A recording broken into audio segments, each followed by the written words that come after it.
I am so proud of each and every one of you. We are here today because every single one of you stood tall and said, yes, we can. Yes, we can learn. Yes, we can succeed.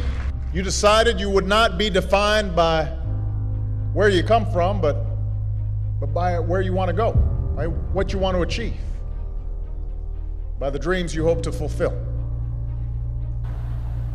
For we gather here tonight in times when the very foundations of our lives, the old order has been shaken. The old ideas and institutions have crumbled, and a new generation is called upon to remake the world. And let me be clear, when I say young, I'm not just referring to the date of your birth certificate. I'm talking about an approach to life, a quality of mind and a quality of heart. We need people like you to step up. We need your daring, we need your enthusiasm, we need your energy, we need your imagination. A willingness to follow your passions, regardless of whether they lead to fortune and fame. A willingness to question conventional wisdom and rethink old dogmas. A lack of regard for all the traditional markers of status and prestige. And a commitment instead to doing what's meaningful to you, what helps others, what makes a difference in this world. We're engaged in 2 wars and a struggle against terrorism.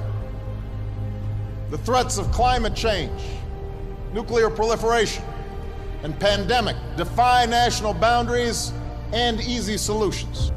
For many of you, these challenges are also felt in more personal terms. Perhaps you're still looking for a job. You're struggling to figure out what career path makes sense. Now, in the face of these challenges, it may be tempting to fall back on the formulas for success that have been peddled so frequently in recent years. It goes something like this. We too often let the external, the material things serve as indicators that we're doing well, even though something inside us tells us that we're not doing our best. That we're avoiding that which is hard, but also necessary. That we're shrinking from rather than rising to the challenges of the age. And the thing is, in this new hyper-competitive age, none of us can afford to be complacent. That's true whatever profession you choose. Professors might earn the distinction of tenure, but that doesn't guarantee that they'll keep putting in the long hours and late nights and have the passion and the drive to be great educators.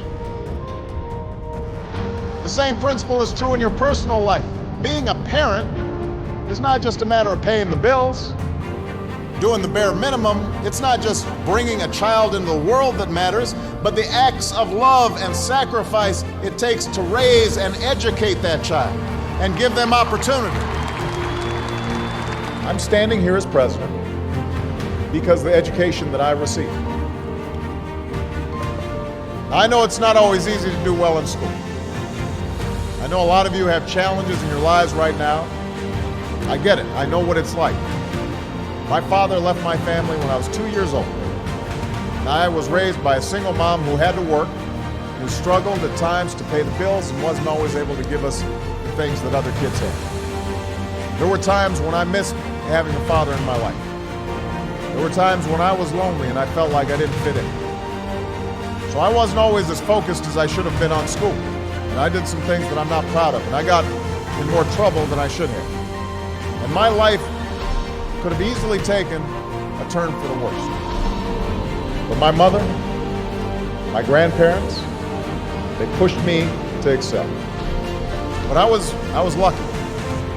I got a lot of second chances, and I had the opportunity to go to college and law school and follow my dreams. You can't let the past get you down, you have to let it motivate you. Everybody here has got a unique story like that to tell. Each of you knows what it took for you to get here. But in reaching this milestone, there's a common lesson shared by every graduate in this hall. It's not where you are or what you are. It's who you are. Because life will throw some things at you. Truth is, not a single one of the graduates here today has had it easy.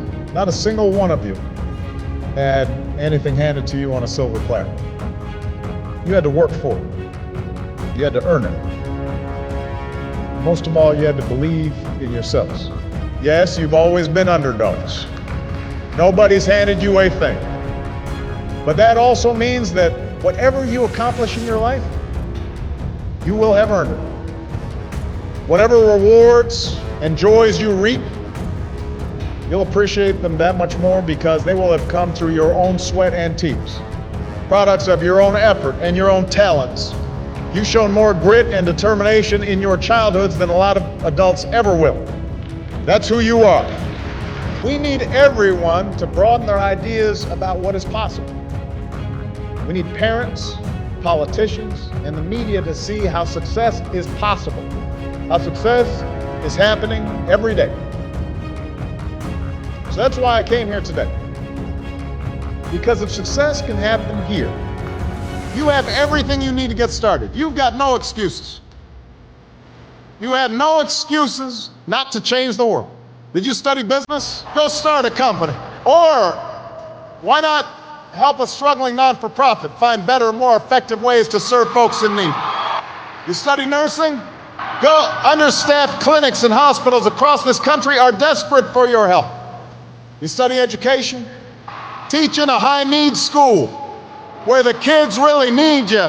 Give a chance to kids who can't get everything they need maybe in their neighborhood, maybe not even in their home, but we can't afford to give up on them. Prepare them to compete for any job anywhere in the world. You study engineering? Help us lead a green revolution, developing new sources of clean energy that will power our economy and preserve our planet. Find somebody to be successful for. Raise their hopes. Rise to their needs.